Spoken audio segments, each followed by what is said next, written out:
Hello and a very warm welcome to this UK-ABC Forum on Sustainable Investment Opportunities in Cambodia. The aim of today is to hear about the future of the Cambodian economy, understand which are the key industry sectors and what is driving them. We are delighted to have His Excellency Sok Chanda Sop Ia, Minister attached to the Prime Minister, Secretary General of the Council for Development of Cambodia, and Heather Wheeler MP, Prime Minister's Trade Envoy to Cambodia, Laos and Vietnam, have joined us to deliver remarks which will be followed by a panel of senior business leaders based in Cambodia. I'm Veronica Lake with the UK-ASEAN Business Council and have a couple of notes to highlight before we begin. Firstly, we would love to hear your thoughts and questions and invite you to post your comments in the question box at the bottom of your screen, and our chair will pass them on to the panel. And secondly, if you are on social media, do tag us at UK-ASEAN. And now, to deliver her welcome remarks as chair of the first session, I would like to hand over to the chair of the UK-ASEAN Business Council. Baroness Neville Rope has had 3 careers in politics, in business, and in the civil service. A former UK business minister and board director for Tesco, Baroness Neville Rope is now an active peer in the House of Lords and has tremendous experience with and a passion for Southeast Asia. Baroness Neville Rope, over to you. Veronica, thank you so much. And we are absolutely delighted to be hosting this important event on Cambodia today, which Cambodia will chair ASEAN in 2022. And we have many people on the line, both from here in snowy Britain and in Southeast Asia. Our council, the UK-ASEAN Business Council, champions British business in Southeast Asia and works with the member states of ASEAN, highlighting trade and investment opportunities to UK companies. Given the growing opportunities in Cambodia, one of the fastest growing economies, but like us, obviously having to deal with the impact of COVID and make that recovery a success, we are very grateful that so many distinguished figures have joined us today. And I make a special request to everyone to be brief so that we can get through a good number of questions. But it's my pleasure to start by inviting His Excellency, Mr. Kan Parid, who is the Cambodian ambassador in the UK, to deliver his welcome remarks. Thank you, Ambassador Kan, also chair of the ALC, the ASEAN community in London. Very good morning. Excellency Baros Neville, chair of the UK-ASEAN Business Council, Her Majesty Ambassador to Cambodia, Tina Retshaw, the Right Honorable Heather Wheeler, Prime Minister, Trade Envoy to Cambodia, Laos and Vietnam, His Excellency Sok Chanda Sop Ia, Minister attached to the Prime Minister for Development of Cambodia. Excellency, ladies and gentlemen, at the outset, I would like to extend my sincere thanks to the UK-ASEAN Business Council for organizing the Forum on Sustainable Investment Opportunity in Cambodia. I take this opportunity to congratulate the UK-ABC for its active contribution to promote trade and investment in ASEAN, particularly in Cambodia and in the UK.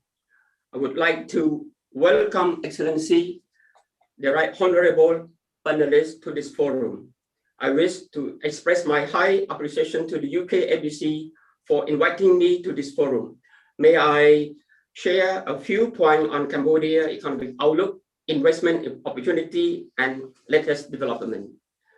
To begin with overview of Cambodia economy. Cambodia enjoyed nearly 2 decades of sustained high economic growth and continue to enjoy robust growth, albeit at a slight real growth rate in 2019 was 7.1% compared to 7.5% in 2018. Cambodia economic growth has been driven by 4 key sectors: tourism, garment, construction, and real estate and agriculture.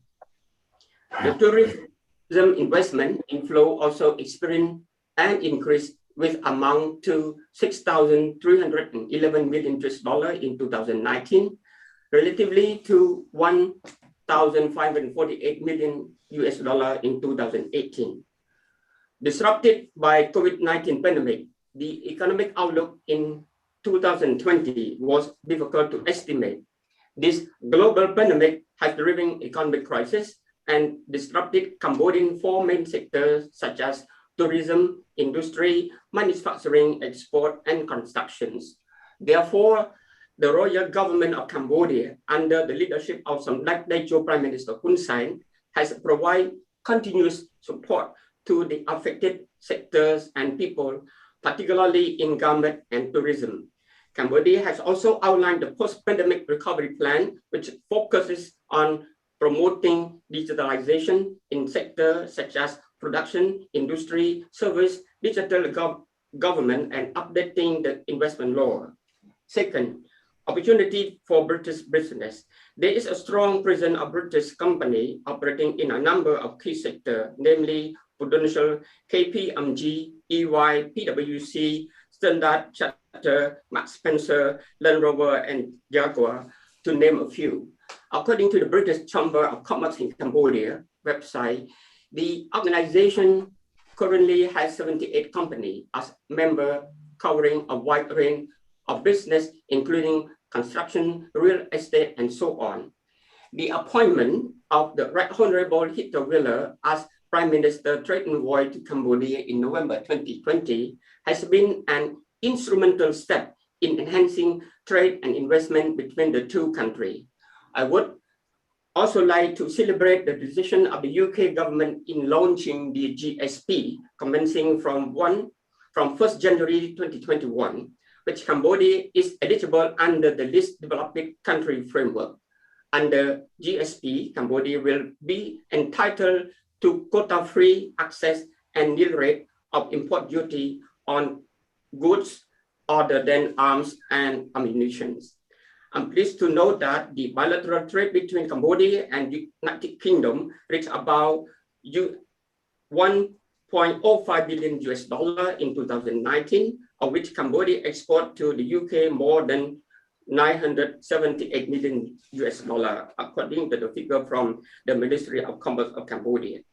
Based on this achievement, I look forward to working closely with all of you to further promote our excellent bilateral relation to a higher level.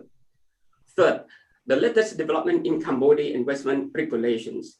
Cambodia has already drafted new law on investment. This draft aims to assisting Cambodia to catch up with the development in the region and in light of new market opportunity under recently signed RCEP agreement. The new investment law is more comprehensive and attractive by providing incentive package for investment in electronic assembly, agro-industrial, spare part, technology, and digital infrastructure, and so on. To conclude, on behalf of the Royal Government of Cambodia, I wish to express my heartfelt thanks to all investors from the UK in choosing Cambodia as a potential investment. Thank you very much. Thank you very much. To encourage all investors to visit Cambodia. May I wish Excellency, ladies and gentlemen, good health and very success in your respective endeavor. Thank you for your attention. Thank you so much, Ambassador. And perhaps I could move on to Cambodia and welcome Her Excellency Tina Redshaw, the UK's ambassador to Cambodia. Tina, over to you. Thank you very much, Baroness. Your Excellencies, distinguished guests, ladies and gentlemen, good afternoon from those of us in Cambodia, and good morning to all of you in UK and whatever time of day those who are in between. I'm delighted to add my welcome to the over 100 of you participating from the UK in today's forum. I'd like to thank our distinguished speakers, our presenters, His Excellency Sok Chandra Sapir, Heather Wheeler MP, the Prime Minister's Trade Envoy, and of course, we've just heard from my counterpart, Ambassador Khan Parid. And thank you, Baroness, for your chairing. I'd like to thank our distinguished speakers joining today's panel to discuss business and sustainable investment. So thank you very much to His Excellency Oknya Mongreta, Mr. Nang Supia, and Charles Esterhoy. Cambodia has not escaped the economic impacts of COVID-19, and you will hear from other speakers about plans to overcome some of these difficulties. But despite these challenges, and I'd like to add in here the critical adaptations to climate change, for example, Cambodia is still a country in the midst of an active, forward-looking and youthful Southeast Asia, an important member of ASEAN, which has many opportunities and has the market for really strong growth prospects. So I'm delighted that we are convening today to discuss this exciting market with such a large audience from the UK. I look forward to hearing more. Thank you very much. Tina, thank you so much for being so succinct. Over, if I may, to Heather Wheeler, who is the Prime Minister's Trade Envoy to Cambodia, Laos and Vietnam, and formerly, of course, the Minister for Asia and the Pacific at the Foreign and Commonwealth Office, where during her tenure, she officially launched the UK's own mission to ASEAN, which is based in Jakarta. She was appointed Trade Envoy in October last year, and at the Council, we're delighted to be working with her again. She and I worked together at an earlier phase of our career. So Heather, over to you for your opening remarks. Thank you very much indeed, Baroness. It's another excellent event being put on by the UK-ASEAN Business Council, and we thank you for being such a superb chair of it. Your Excellency, Sok Chandra Sapir, and Tina Redshaw, my dear friend from Cambodia, and Your Excellency, Mr. Khan Parid, thank you so much again for joining us today. I left a piece of my heart when I visited Cambodia. I've never known such a friendly country, and also a country that wants to look forward, wants to deal with the burgeoning trade that we have between our two countries, and exactly as our ambassador said, is also taking on board the issues of climate change that are so critical to the future of Cambodia, with the main the valley and the desperate arrangements, the weather fronts coming in to your area. I'm talking to you from a very snowy Derbyshire today, and I'm afraid climate change is something that we all have to get used to. But the good news is it actually means that there's more opportunities for trade in a completely different way that perhaps even 5 years ago we wouldn't have thought of. The list of people who've signed up from the UK and around the world for this webinar today is testimony to the great interest that is shown in investing in Cambodia, setting up businesses in Cambodia, and indeed, as the ambassador has said, in expanding the already businesses that are there. I think I'll finish by saying that the welcome that any UK business wants to think about investing in Cambodia, the welcome you will get is an extremely strong and genuine welcome. The assistance in business that you will get from our DIT Cambodia team, who are permanently based out there now, is very strong as well. Plus anything that DIT in the UK can do for you, and of course our friends at the UK-ASEAN Business Council. So Baroness, I'll leave it there. It's a £1 billion turnover that we have now, but we want that to grow enormously, and the opportunities are great. So really looking forward to the rest of today's webinar, and thank you so much for being our friends. Thank you so much, Heather. May I now turn to our keynote address for today?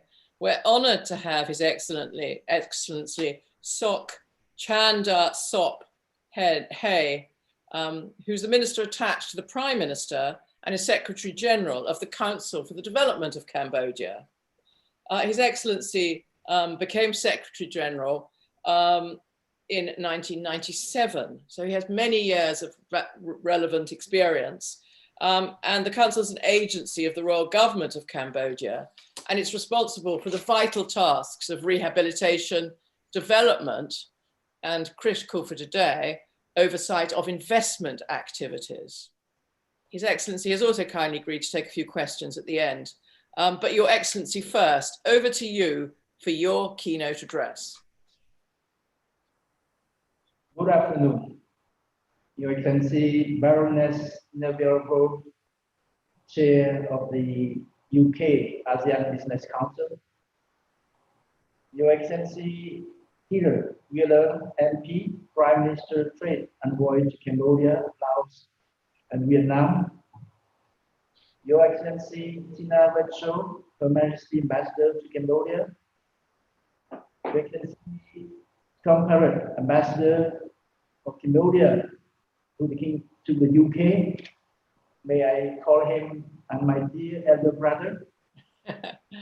Ladies and gentlemen, I am more than pleased to attend this webinar thanks to the UK-ASEAN Business Council, and I'm sure thanks also to the great assistance, coordination from the UK Embassy, if not Ambassador in Cambodia. Without you, I would not be able to address this afternoon over 150 participants. I would never imagine before you announce it that more than 150 persons will be interested by doing business in Cambodia. Why I say this? Because looking from London or other part of the UK, where is Cambodia? It's so small that you may overlook it. It's a small country of 16 million inhabitants, but a very young, with a young population. Can you imagine that 65% of the population is under 35 years old? So it's a very young country. And this is important because for investors, for businessmen, when they think about Cambodia, I believe that they are looking for availability of labor force, not only for now, but for the year to come. Because in the region, as in Europe, there is a problem, aging population.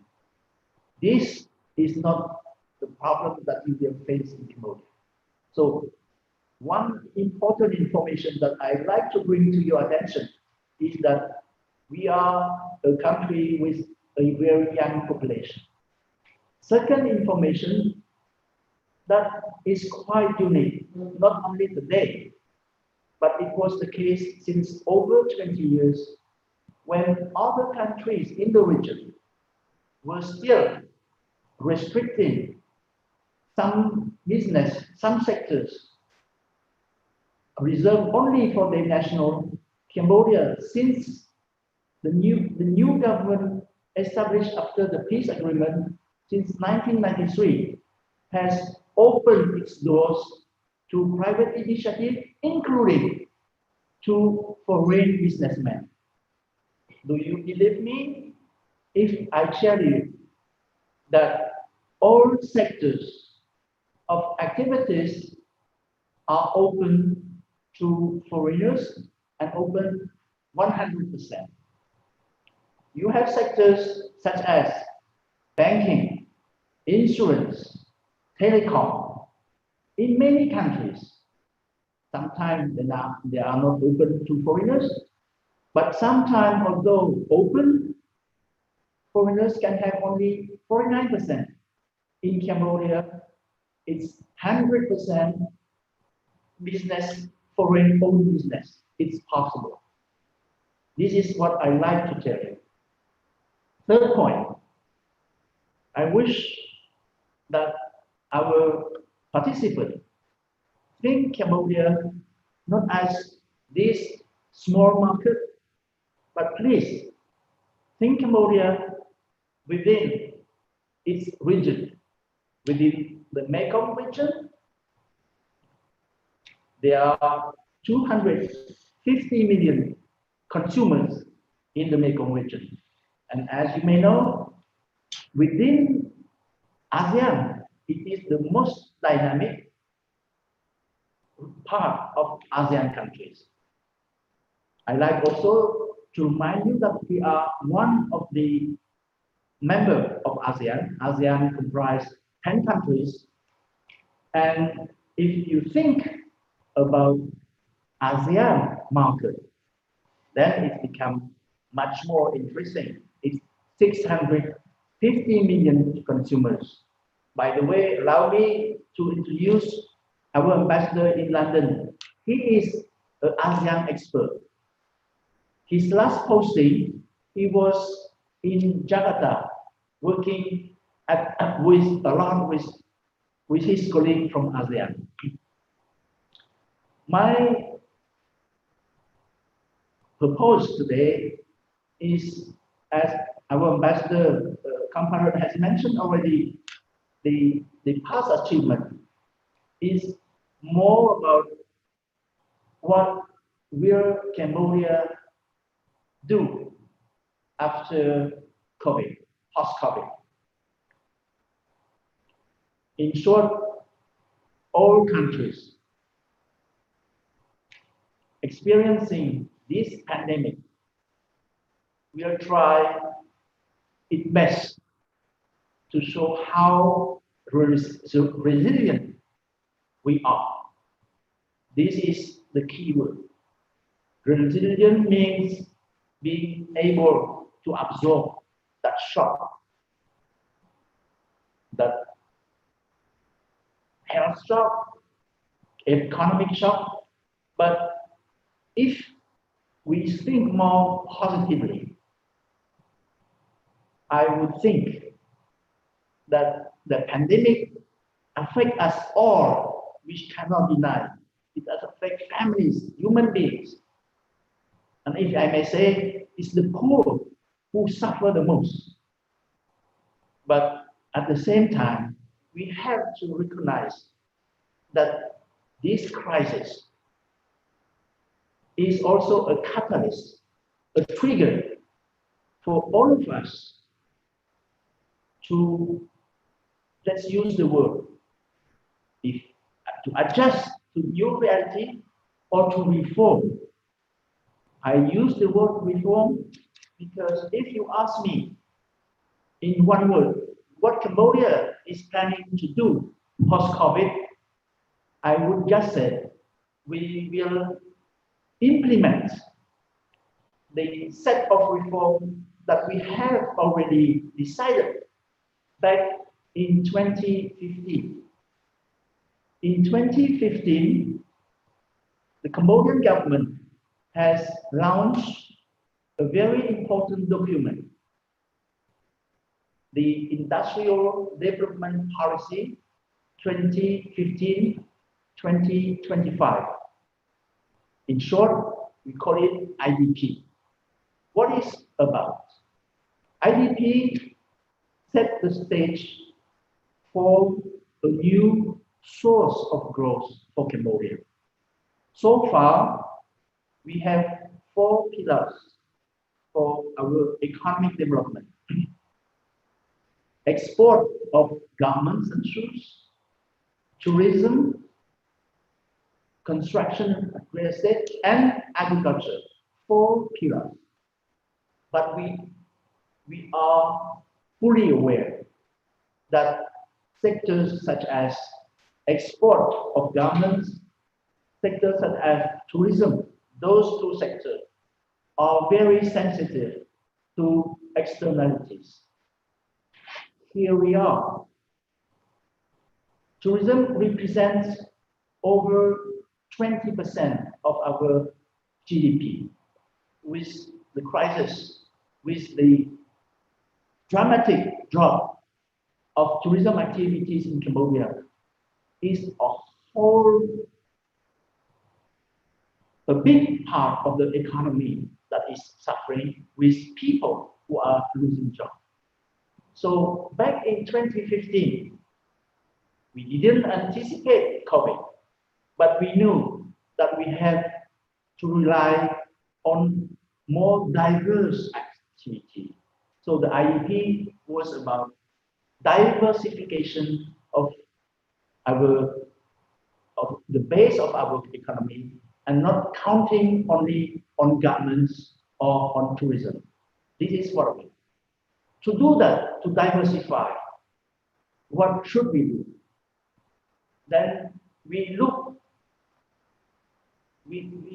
at ourselves very candidly, and we admit that where are our weak points.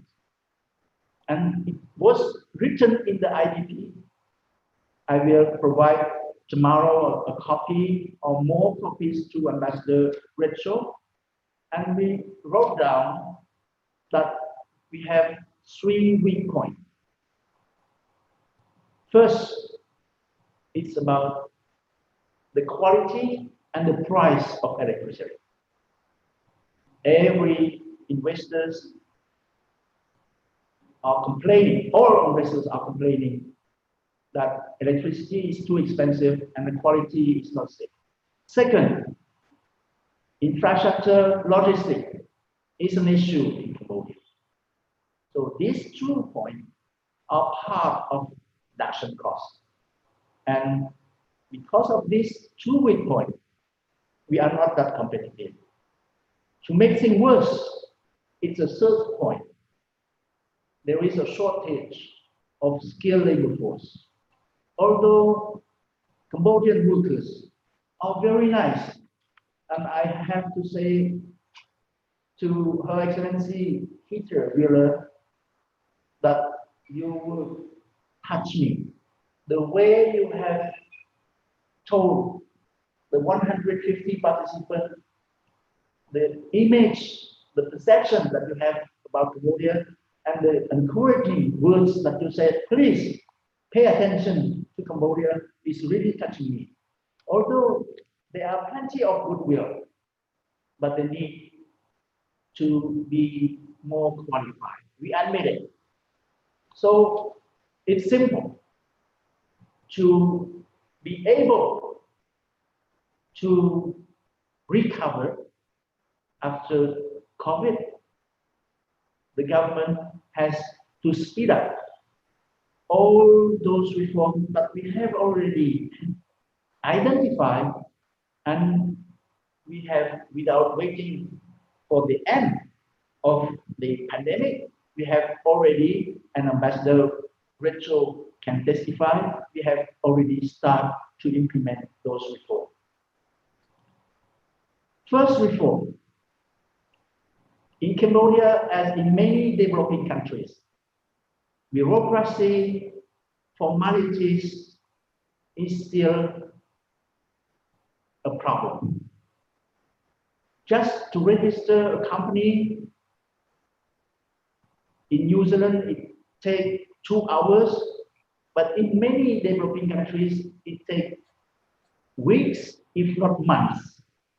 Cambodia, and I would say, thanks to COVID, and I am happy with this. Now we have established a platform, and you can register a company online, and you don't have to go at the Ministry of Commerce, and then to go to the Department of Tax, and then to come to the CDC at my place, and to go to the Ministry of Labor. No, this is over.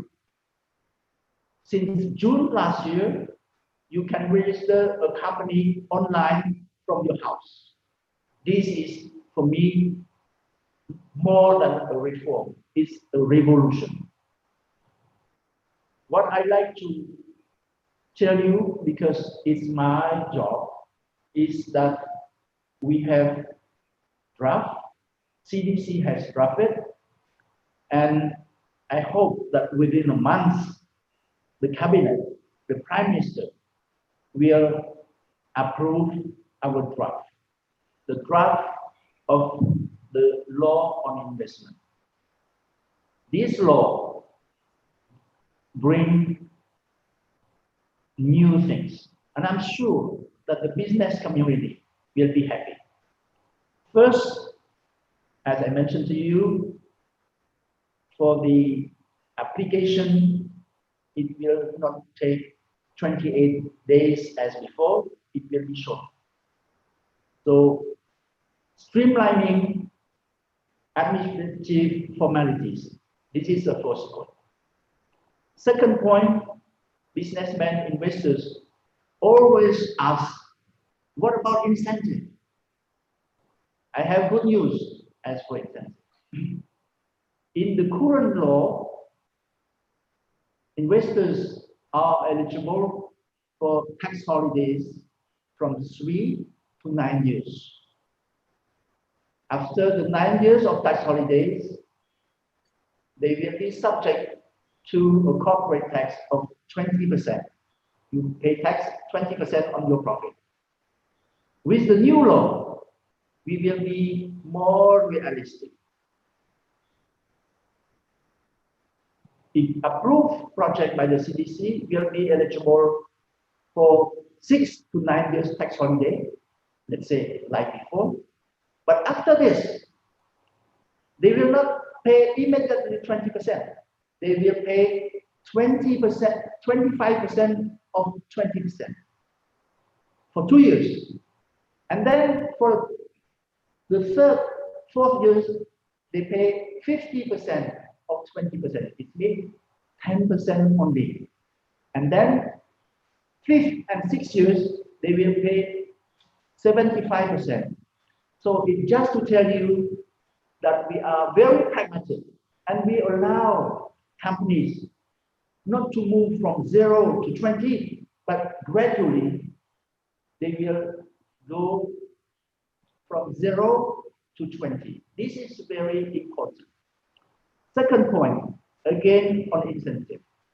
This is what I mentioned to you, tax holiday is, we can call it basic incentive. But the new law mentioned also give investors additional incentive. And I am personally very proud if my government follow us, because looking back at the past years, I saw that companies that have spent money to establish canteen, to provide proper food to their workers, they didn't have any incentive. Companies, few, who took care of the transportation of workers, they do it at their own expenses. Third, those who think about accommodation of their workers, they didn't get any support. With the new law, companies that will spend money for canteen or and transportation and or training, we were talking about shortage of skill. You spend money on training, then you will be eligible for additional incentive. Third, least but not last, this new law mentions special incentive. What are they? Special incentive is something that we will decide year after year. We don't put it in the law because, as you know, in the law, if you want to change something, you have to go back to the National Assembly. It's a long procedure. So we have every year, like in UK, we have to submit a financial law. And in this financial law, we will decide every year which specific activities we want to encourage. We want to give special incentive in addition to the basic one. This is something that I'm sure investors will be pleased to hear. Last point that I like to tell you, because I prefer to give more time for Q&A, I'd like to tell you that Cambodia realized that we cannot grow alone. We wish to be part of the regional supply chain. We count on what people call Thai plus one, Vietnam plus one. For this, we are spending money to improve connectivity with our neighbors. Ambassador Rachel will tell you that we are building road to link. We have road already, but to improve, to upgrade those existing roads. But at the same time, when we are thinking hardware, we are thinking also about software, how to make those movement, cross-border movement, more seamless. This is, we are working, and I insist on this. For UK companies, please don't think Cambodia as a standalone place to do business. Think about the region. And I hope that when you are thinking about the region, why not to have your headquarters in Cambodia? Because Ambassador Rachel will tell you, and Her Excellency Hitcher Wheeler will tell you that Phnom Penh is a nice place to work. From there, you can work with other countries in the region. So as a preliminary presentation of Cambodia, this is what I have to tell you. Thank you. Minister, thank you so much for that optimistic view. I have time, I think, for one quick question to you from our floor, which is about your investment law, from Olivia Wyden. She wants to know how we go about providing Your Excellency with information on investment proposals and how flexible CDC, your agency, will be when it comes to requirements, investment thresholds, and the industries that are in scope. You said you're open to all. Can you answer in respect of this investment law, please, Minister? Thank you for this very precise question, and my answer will be that precise. First, once it will be adopted, the day after, or no, 48 hours after the adoption by the National Assembly and the signing by His Majesty the King, all regulation will be on the CDC Facebook in English. So the law will be available in English. But what is important, I can guarantee, this is, I use the word I, because it's my responsibility. Whenever I meet investors, whenever new ambassadors come to Phnom Penh and we have the first meeting, I gave them my name card and I told them, please hear my name card, my personal phone, but don't call me because always in meeting. Text me, email me. I guarantee that you will have a response within 48 hours. In the case of the person who asks, the person who wants to ask a question, she can ask by whatever, Facebook, email, and positive or negative. I guarantee that within 48 hours, the person will receive an answer to the queries. Okay, thank you, Minister. Your intro will be full, I guarantee, and we look forward to hearing back from you. Thank you so much for your excellent contribution. We now move on to the panel. And if I may, in the interest of time, as we've run over a bit, can I ask contributors perhaps to just talk for 3 minutes each? And that will give some time for the many questions that we've got coming in, showing the interest in Cambodia.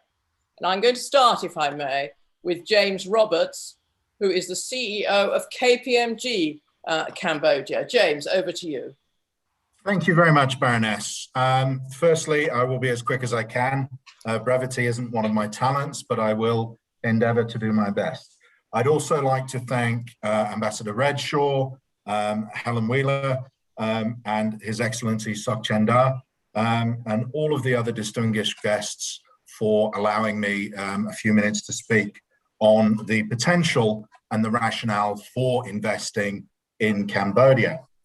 We're having this discussion during virtually unprecedented economic times where developed markets around the world are fighting hard for growth, where people are dealing with challenges that we've not seen for over 100 years, and there are struggles around the world. What we see in Cambodia is in direct contrast to that. Cambodia has done an outstanding job of managing the COVID crisis. It has developed an economic policy that is highly favorable to foreign direct investors and has delivered some outstanding economic results across the region. Cambodia is undoubtedly the star economic performer of ASEAN, which is undoubtedly the growth engine of the world economy at the moment. As we look around the world, the growth potential in ASEAN is being realized and is delivering some of the highest growth rates in the world at times when interest rates are at record lows in developed markets. As an investor, my advice would always be to use the wind on your back to push you along. And a strongly performing economy is just that. An economy de-risks an investment. An economy that is growing and performing well will always de-risk an investment and help businesses to access that growth. Excuse me. I am a big believer that in business, you choose your problems. And in Asia, growth is not a problem. This region, as His Excellency Sok Chandar has alluded to, is performing outstandingly from an economic perspective. Why should people choose Cambodia within that region? Cambodia has one of the highest rates of GDP growth in the world. It has rising income levels. It has a very young population that drives a strong economic thesis around consumer products in Cambodia. And there are very simple, very strong economic rationales to invest in certain industries. A young population that His Excellency Sok Chandar has described today is one that drives demand for products, for goods, for services across the spectrum. Whether it is in insurance, in banking, in housing, in healthcare or education, young families that are aspirational with growing levels of income and a rapidly growing population is the magic mix for investors in those industries. If you are a business in those sectors, ASEAN is an area you should be looking at to invest in to capture the growth in this region. Within Cambodia, to cite a specific example, and I apologize, I think I'm going to stop you there, James, because I think you've set it off really well, and we'll come back in the panel if we may. Thank you, Baroness. I'd like to move on to Mr. Rita Mong, who is Chair, I think, Vice President of the Mong Retai Group. It's the largest agribusiness company in Cambodia and one of the top 5 in Southeast Asia with over 10,000 employees. Over to you, please, Mr. Mong, for 3 minutes. Good morning. Good morning to you, and good afternoon to the guests in Cambodia. I would like to give a brief introduction of my company. We are a conglomerate company based in Cambodia. We started in the year 1989 as a construction company, but we grew into an agro-industrial company, mainly in palm oil, rubber, and pig production company in Cambodia. So far, we have employed about 10,000, I would say, employee and worker. Ideally, we would like to expand and grow the company. So please, the UK investor within the region, please look into Cambodia and see where you can expand the business. I think that would be nice. Thank you very much indeed, and thank you for being so brief. That brings me on, if I may, to our next panelist, Mr. Nang Sophed, who is Vice Chairman of Sokimex Investment Group. Over to you, please, Mr. Sophed. I'm sorry if I pronounced that wrong. You did not. Thank you very much. Your Excellency Chair, ladies and gentlemen, it's an honor for me to address this important meeting today, hosted by the UK Embassy in Phnom Penh and UK-ASEAN. I'd like to briefly talk about my company. We are the Sokimex Investment Group of Cambodia. We started in the early 90s by our founder, Dr. Sakul, as a petroleum distribution company, both wholesale and retail. We're one of the largest conglomerates in Cambodia as well. We've expanded into many other sectors, such as hospitality, tourism, garment manufacturing, land development, and also we'll be expanding into clean energy. Sokimex is an energy company. Petroleum is what's essential for growth. You cannot dig a ditch without petroleum, without diesel. The technology is not there yet. Hopefully someday it will be. We'd like to play a part of it. Cambodia, the barriers to entry, as His Excellency Sokchandang has stated, is relatively low. I'd like to say this. When I'm in Cambodia, I feel energy. I feel a need to grow. I'd like to add that Cambodia is open for business. With our group, as with all the other groups in Cambodia, we will play a very essential part of this growth. If there's anything anybody would like to know about Cambodia, please reach out to us. We'll gladly help you as much as possible. Thank you. Thank you very much, and thank you for your kind offer to everybody. We're all getting very excited about Cambodia now, so it's good to have friends. And then finally, our final panelist is Charles Esterhoy III. Charles is CEO of WorldBridge Industrial Developments Company Limited, established in 2019 to develop and realize new innovative solutions in manufacturing, linking markets, manufacturers, suppliers, and services. Mr. Esterhoy, a seasoned Asia expert, because you've been in Asia for 30 years. Over to you. Thank you, Baroness. Your Excellencies, Excellency Ambassadors, ladies and gentlemen, good afternoon, good morning. My name is Charles Esterhoy. I am the CEO of WorldBridge Industrial Developments here in Cambodia.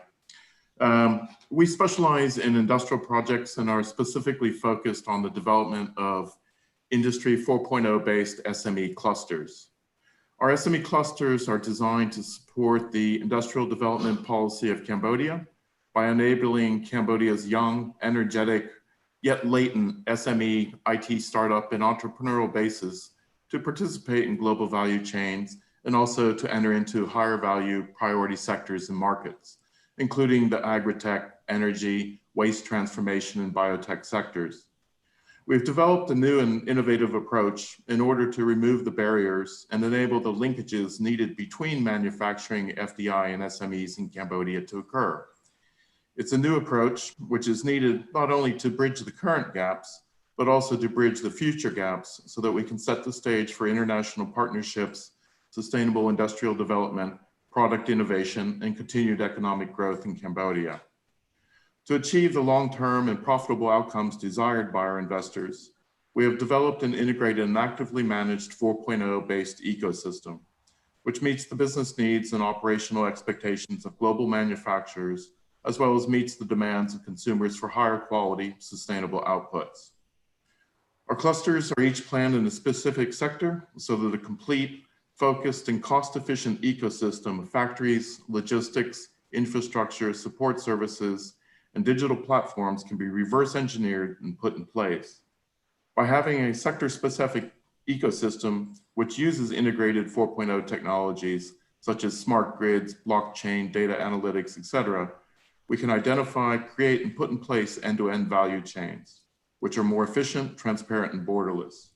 Our integrated ecosystems are effectively able to remove the growth barriers traditionally encountered by SMEs and supply chain issues faced by manufacturing FDI when entering Cambodia. For investors, our new approach enables 4 additional models for manufacturing investment to occur by having direct access to on-site ecosystem, which includes direct linkages to academia, prototyping, logistics solutions, government ministries, and other manufacturers in that value chain. Investors can look at longer term, more holistic, or more aggressive operating models in Southeast Asia and Cambodia. Investors can start with simple R&D activities or product development, move through acceleration and commercialization stages to final production activities, all within the same cluster. Not only is this more cost efficient, but along the way creates opportunities for innovation, entrepreneurship, and circular economics to happen. In summary, we are introducing a new approach to manufacturing investment in Cambodia, which can be applied not only to the agro-processing sector, but also to other manufacturing value chains and sectors. For investors of any type, our clusters and our 4.0 ecosystem approach is what creates borderless opportunities for investment, embraces the new normal, creates a new ease of doing business, reduces the risks in a new country, and becomes the foundation for sustainable business growth. Thank you. Thank you very much indeed for that. Perhaps I could start with a question, go straight into questions, and start with a question from Catherine Clark of the Prudential. She's interested in sustainability issues, especially in the light of the COP26 conference that is in Glasgow, UK this year. They are involved in regulatory and policy dialogue around a just transition and the role of investors in supporting ASEAN countries to decarbonize, and have been looking at energy transition with the UK government and others. So what are the prospects there here for the Prudential? I think Mr. Nang, you mentioned sustainability in your contribution. Would you like to start? And perhaps then we'll pick up other questions for other people.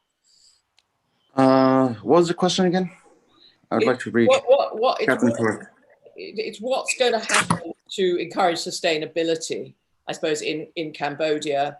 What are the prospects for using decarbonisation as part of your operations, which I think you've done? Oh, that's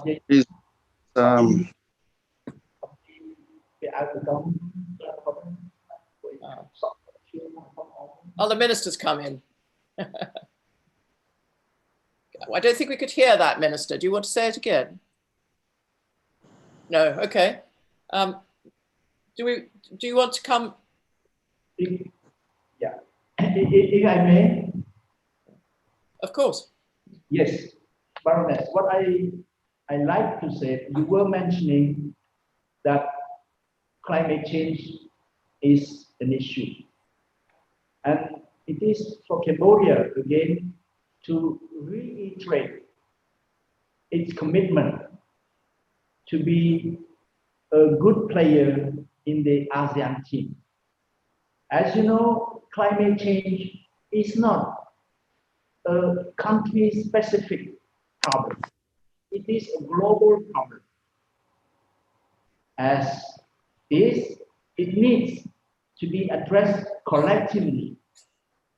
So the more we are cooperating within ASEAN, the more we will be able to address this global issue.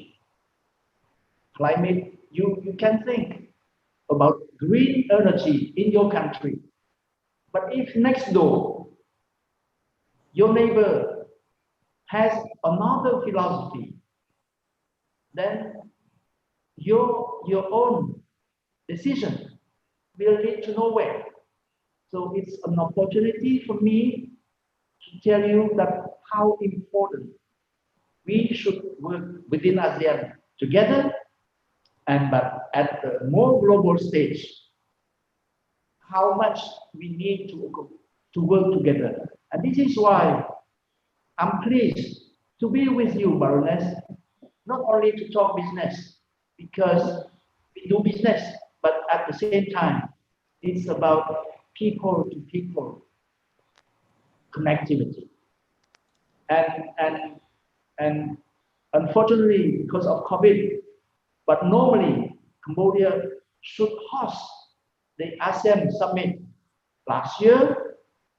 We are working to see whether we can hold it this year, because ASEAN will bring together Europe and Asia, and Cambodia is very proud to be the host of such important event.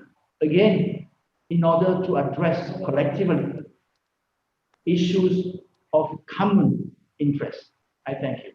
Thank you, Minister. I'm now going to move on to skills and ask a question, and I suggest that perhaps Mr. Esterhai might come in here, and also Mr. Mong. The specific question it actually is two. First, from David Johnson. We supply dental professionals with dental instruments in various countries, but the demand relates to the training that the professionals receive. Can we have some advice on where and under what guidelines sort of medical, including dental, Cambodian professionals are trained? So a little bit of background on how you get professional training, and to widen that question, what has been the skills challenge for you as a company in Cambodia? Let's take that question first. Shall we start with Mr. Esterhai? Can I differ? No. I'm not in the medical profession, especially not in the dental profession, but yeah, many businesses do face the challenge of finding good talent here in Cambodia. However, the ability or the access to, let's say, young, energetic youth, there's a lot. As I believe the statistics are, more than half the population is under the age of 25. So it's about finding, we'll say, raw talent and molding it, developing it yourself. Now, with that, you also have to take into account, invest in those employees by providing them with, we'll say, not necessarily benefits, but the things that they really need in their lives, okay? Let's say retention, without that type of attention to retention of your employees, yes, they will move around because they are young. So yeah, investment in training is very important. Be prepared to do that. Now there's a number of issues or initiatives coming from the government over the past 2-3 years, which are supportive of skills development, entrepreneurship, etc. And also in some cases, in some sectors, a recent sub-decree from is also partially incentivizing employers to in training their staff with a tax deduction or a tax deductible on that. Okay. Thank you very much indeed. Mr. Mong, do you want to come in on skills? The skill, I would like to add a bit on, with Mr. Charles. Usually we would refer to the recruiting agency to help us recruit skilled workers as well. I think for medical supply, I would say Cambodia is one of the, I could say, the best so far for dental. We had many expats who fly over to Cambodia to have their mental fixed as well.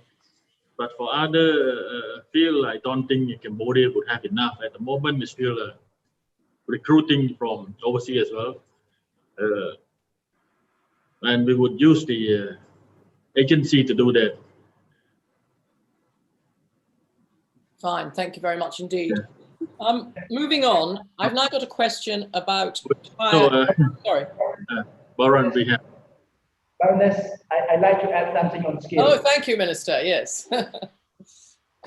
Because it is very important for our competitiveness. This is, as I mentioned, as I admit at the early stage, it is an issue that we have addressed. Worldwide, including in UK, you heard about a problem, the mismatch between supply and demand. Everywhere it's the same problem. So in order to mitigate this mismatch, this is why we have introduced in the new law the possibility for investors who spend money to deduct when they are doing the pay the financial statement. You spend 100, you will be able to deduct 150.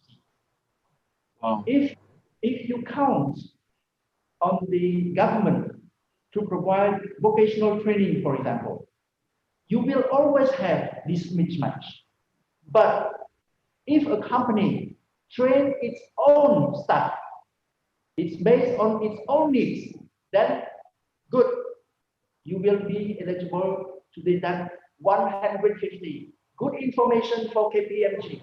This is something that I was dreaming and pray for the government to follow me, because I want to do something on scale. The last point that I like to add is that some people complain about productivity, about skill, but I told them, you have the workers that you deserve. If you don't train them at all, you don't spend a penny, don't be surprised that you will have low productivity. I can give you two examples. One Japanese company and one US company. The US company, Baroness, you know them. Mm-hmm. They are polishing stone for Tiffany. Mm-hmm. The jewelry, so I know that you love jewelry. So Loreton company, US company, located in Phnom Penh, SEZ. When we visit them, we asked, what about productivity? And they told us that they are very proud that their facilities in Cambodia has a higher productivity than in other countries that they didn't want to name. The Japanese company is the same. The productivity in Cambodian factory is 112% higher than in another country.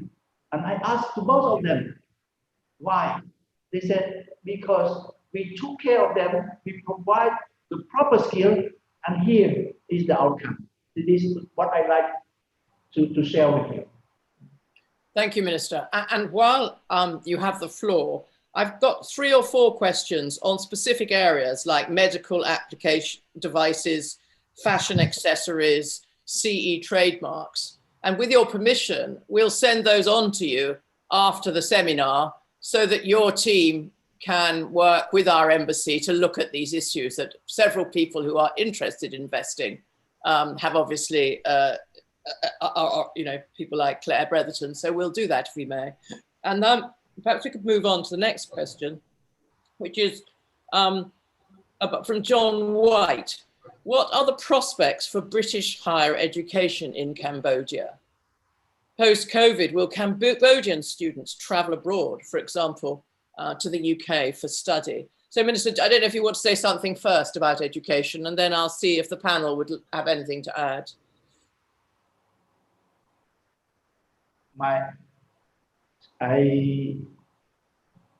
own kids were sent to British school, Montessori school. I don't want to speak for me, but you would not imagine how Cambodia has suffered of the war, but after wartime, we run in order to catch up with the trend, and all our youngsters, they speak English in a manner that you would be surprised. As to our friends, our two friends who are here, from Broadwise and from KPMG, what about the degree of fluency in English of your staff? Please. Please. Yeah, James, come in. So yeah, as sort of a training provider in Cambodia that's spent millions of dollars in training over the last 25 years, I can honestly say that some of my Cambodian staff, English is better than mine, Baroness. It really is outstanding. And to build further on His Excellency's point, several of my staff have placed in their ACCA exams and their CFA exams. They've won prizes globally. So there is certainly the potential in the workforce where you provide training and a positive environment for people to perform exceptionally well by global standards.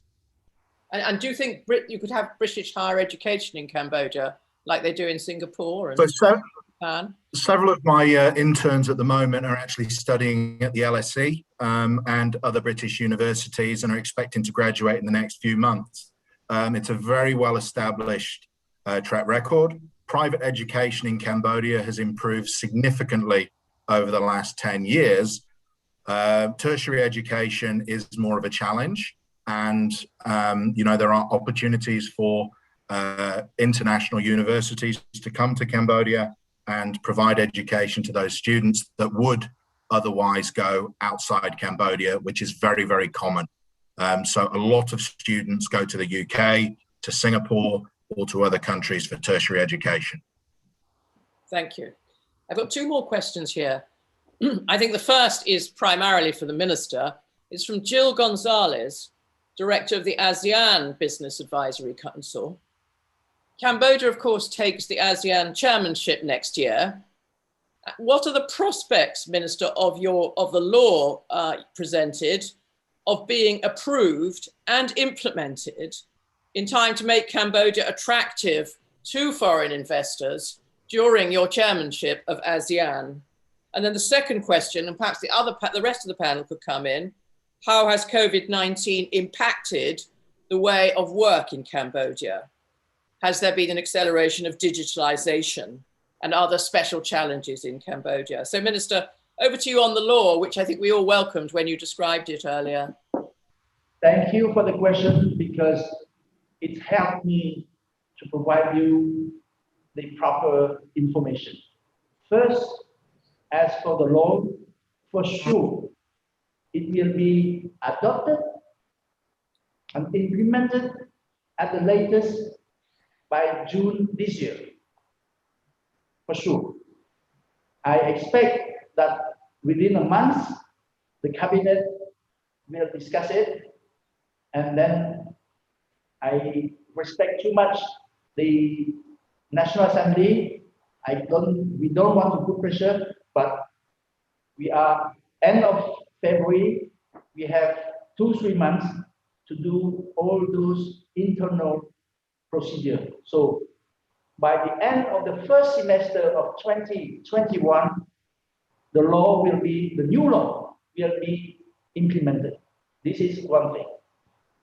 Second question.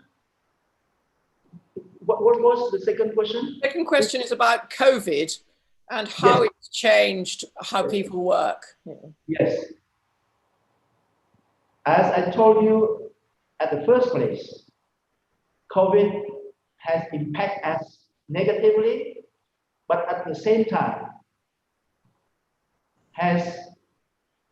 it has acted as a trigger, as a catalyst of reform.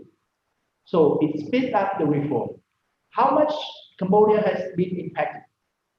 Let me give you some data.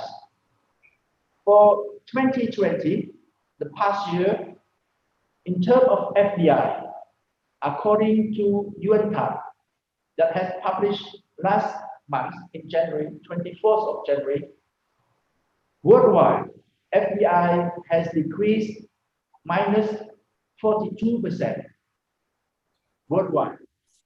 If we look at Southeast Asia, FDI has decreased by minus 31%. Then, if we look at Cambodia, I can say that I'm not happy, but we have decreased by only minus 12%. It means we have been resilient. First, this is for the past. And for the future, personally, we will have the new law. This is one thing. But my commitment, the commitment of my agency, who is in charge of investment, I will personally tell the Prime Minister, I talked to him already. I have 3 wishes. Simplify, simplify, simplify. Yes, thank you.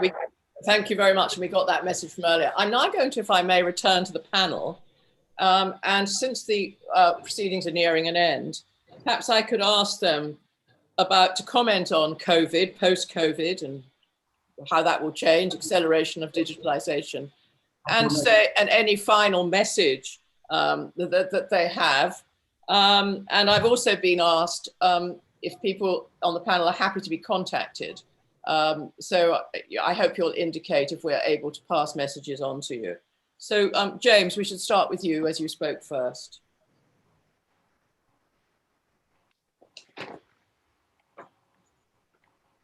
I will unmute my microphone because I imagine that will help. Absolutely, Cambodia has been impacted by COVID, as every country in the world has. The impact in Cambodia, in my opinion, has been extremely minimal compared with other countries around the world.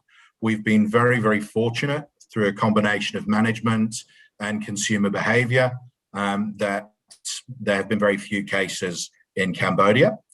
That, however, doesn't mean that people have taken it for granted. And there has been a change in the way that people do business.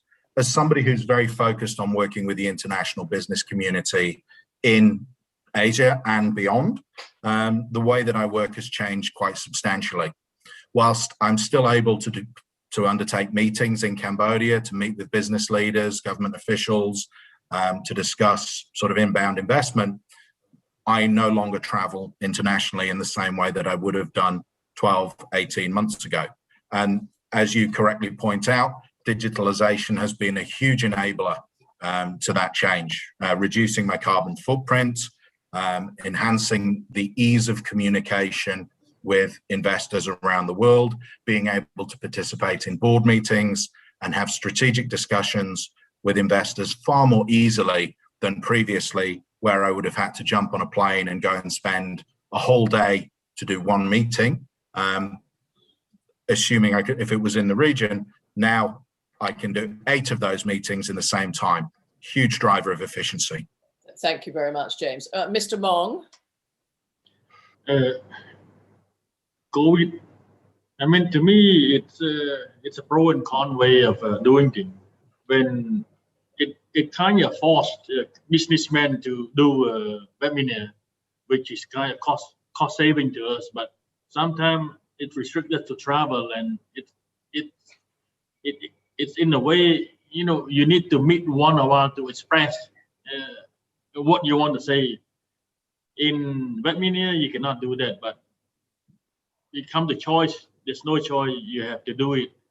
But business like me, sometimes you need expertise from overseas to come to Cambodia. It just creates kind of difficulty to do so, which you need to come in and you content yourself and you need to go out. But I believe, you know, time will, in no time, things will, you know, change and turn around. It just that create, you know, it makes us to live with COVID and how we live day by day. So Thank you very much. Mr. Sofed? Thank you. COVID has impacted every single one of us, Cambodia as well. We've noticed since we own the Soko Hotel brands in Cambodia, we're the largest 5-star resort brand in all of Cambodia with 6 properties, 4,500 plus rooms total. We've noticed that international travelers have diminished significantly, but domestic travel has increased. So because people find it harder to go vacation outside the country, they're starting to travel and explore inside the country. James Roberts, you've seen this as well. We've chatted about this many times. Consumption in terms of fuel. If you're going to travel domestically, chances are you're going to drive. Our petroleum sales are up. I've noticed that there's a demand now for vacation homes up in Bokor Mountain Resort, where we're developing, and we also maintain the national park.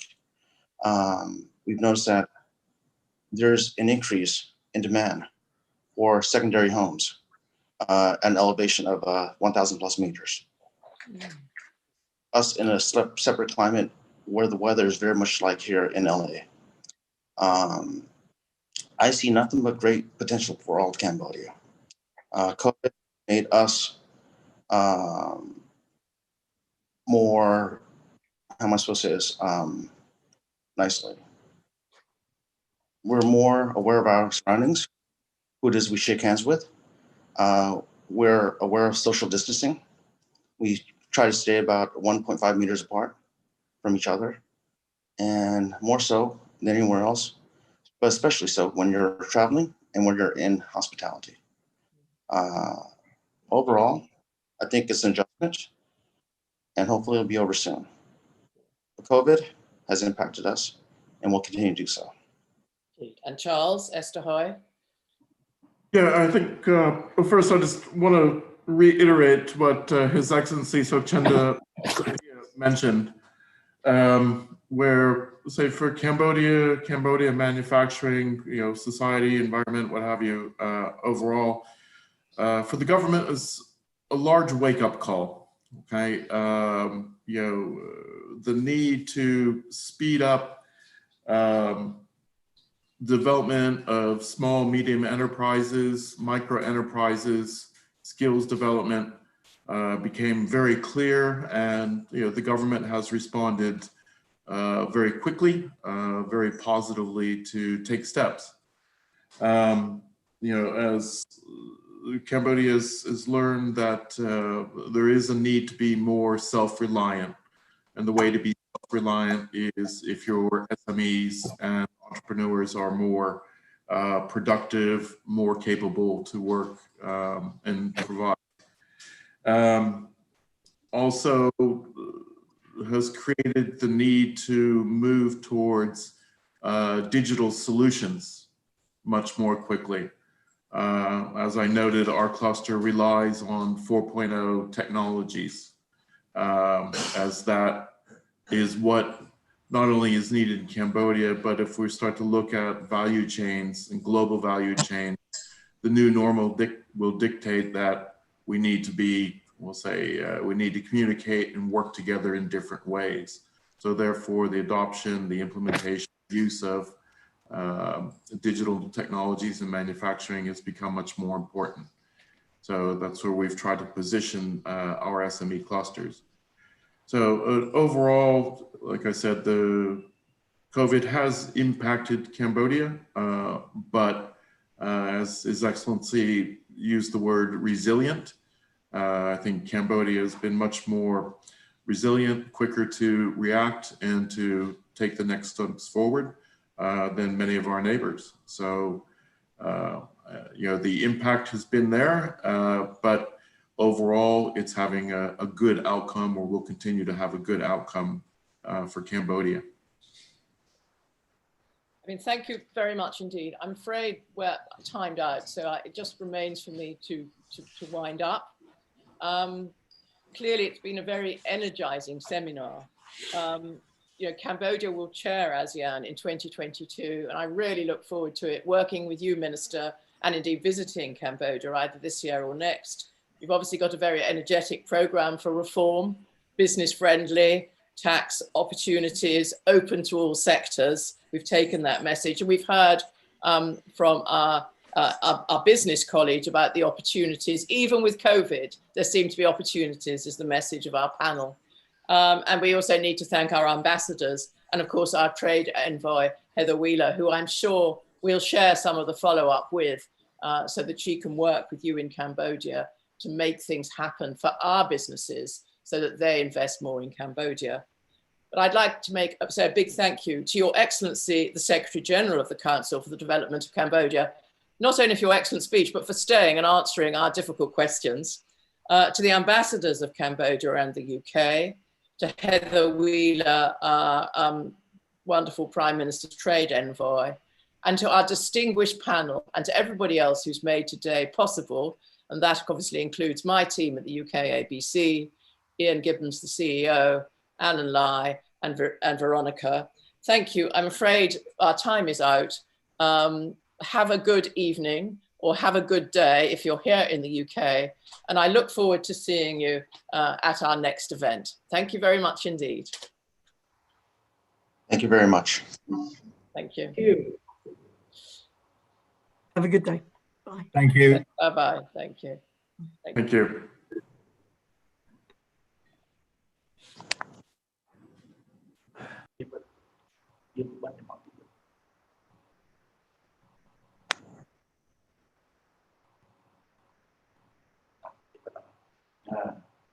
Ok,ขอบคุณbạn nói